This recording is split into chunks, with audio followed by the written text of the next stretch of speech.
So what's up guys, nandito na naman tayo with another vlog at ngayong araw kasama ko ang aking kuya na kung saan tuturuan tayo mag-drive ngayong araw. Sa sobrang busy niya sa trabaho, hindi na kami nakakapag-banding. Kaya ito na lang siguro yung way na para makapag-banding kaming dalawa. Biruhin mo, kahit na sobrang busy niya, nagkaroon pa rin siya ng oras para turuan ako. Drive, kakaliwa ka dyan, diretso lang. Kakaliwa ka, tingin mo intersection. Dahil kumaliwa ka dyan.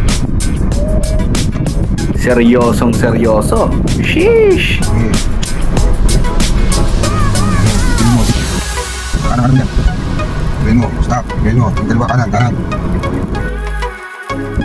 Okay, dito sa tingin mo, kaliwa. Kanin dyan. Ang laki ng dyan!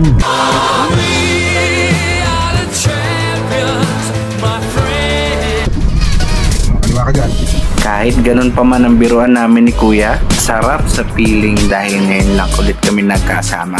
Kaya kayo dyan, kung may kapamilya man kayo, ate, kuya, kung saan man kayo malapit, balang araw sila lang rin ang matatakbuhan nyo. Kayo, kanino kayo malapit? Drop your comments below, like, share, and follow nyo na rin. Bye!